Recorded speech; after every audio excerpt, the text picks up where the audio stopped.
The Department of Higher Education and Training says it is planning to build 2 new universities in the country, which will focus on science and crime. The department spokesperson, Ishmael Mnisi, gives us more insight on the universities. A very good afternoon to you. Thank you very much for availing yourself. So what do we need to know about these 2 institutions? Well, at the moment, the department is currently doing a feasibility study.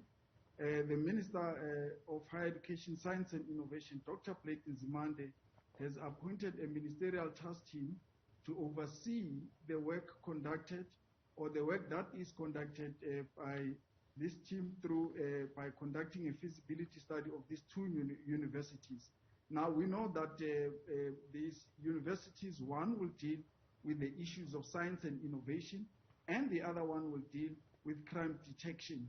Now, when the project has undertaken and the feasibility study has been presented, we would now know the nuts and bolts of what the look and size and feel of these 2 institutions. But what is great and what we can report with pride is that work is underway to fulfill what the President has said in his SONA in 2020. Interestingly, an entire institution to deal with crime detection and fighting. I guess perhaps it's kind of early to talk timelines? Definitely. This entire process will be subjected to all the government procedures and processes.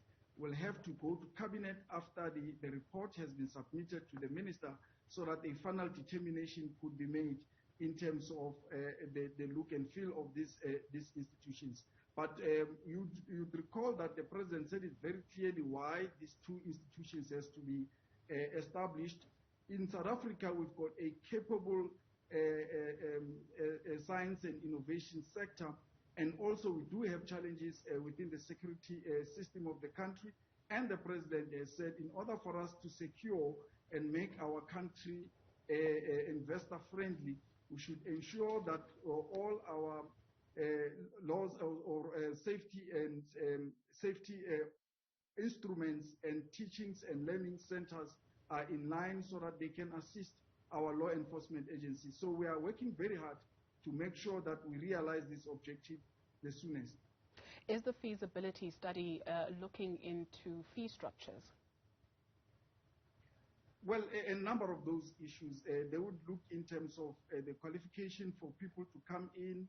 They would look at the magnitude, how huge these institutions ought to be, given the need that we have in our country. So there is currently a project manager who has been appointed last year in August, and the research work is currently underway to determine all those nitty-gritties. So at the end of the conclusion of that work, which will then be contained in this feasibility study, we will know more about this institution. The Higher Education Minister also made mention of government plans to overhaul the curriculum and subjects at all of the country's universities and colleges to better prepare students for finding jobs. This is quite a mammoth task.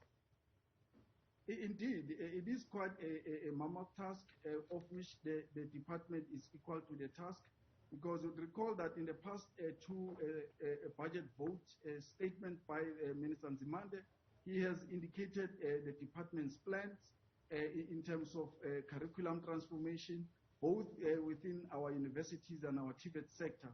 And we are hard at work to make sure that that curriculum change is informed by the latest technologies, and also that it responds to the needs of our economy, so that we produce graduates that with certainty will be able to be absorbed within the job industry. So we are, in both these institutions, making sure that we skill our students to better them for the world of work. I guess the devil is in the detail. How are you going about it? Well, our universities are transforming their curriculum in terms of the offerings that they offer.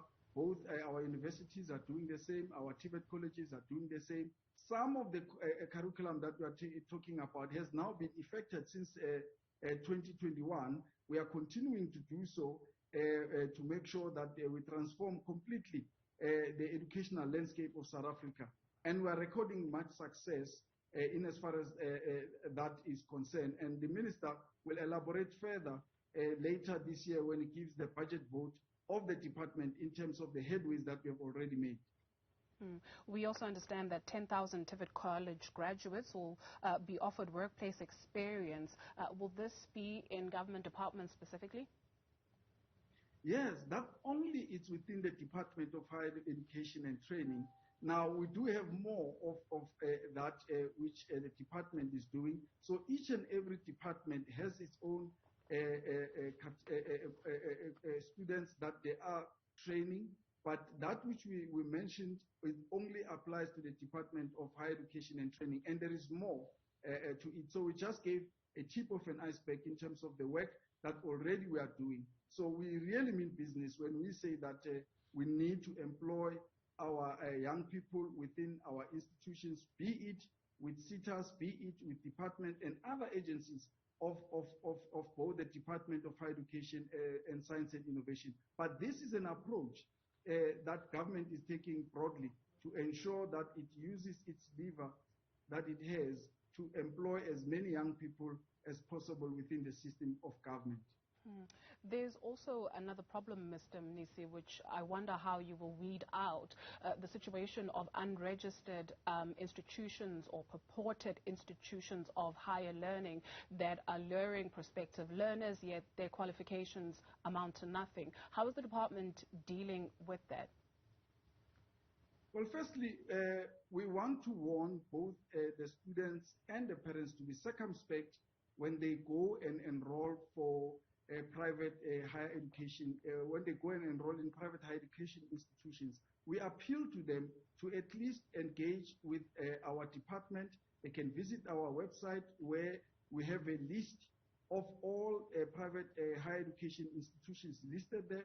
They can engage with that so that they can see if whether those institutions are registered before they can enroll their kids. It is important to do so than to be sorry when they go and register, and later we then have to assist them to get their money back. So we appeal to them that they rather engage with us, and then we'll be able to help them to identify those institutions which are bogus. And we also are having campaigns that we run every year as a department with collaborations with the law enforcement agencies. And we are doing quite a significant work in reducing the number of these institutions. And we want to request that when parents and students encounter such, they must also engage with us as a department, or they must go to the nearest police station so that these institutions can be reported. How big of a problem are these bogus institutions? Do you know just what you are dealing with? How many of them are in South Africa? Well, we cannot lay a particular figure to them, because when we get them, we close them down. For those who are not complying and they are given enough time to do so, they will then get their accreditation. But what we know is that we have reduced the number significantly in terms of the cities and towns that we have gone in, where we have found that there is non-compliance. So we rely on the data that from time to time will be provided by the police and the cases that we receive. But that might not be enough for us to determine the magnitude of the problem that is there, because of it is a moving target. Thank you very much for availing yourself. Ishmael Mnisi speaks for the Department of Higher Education.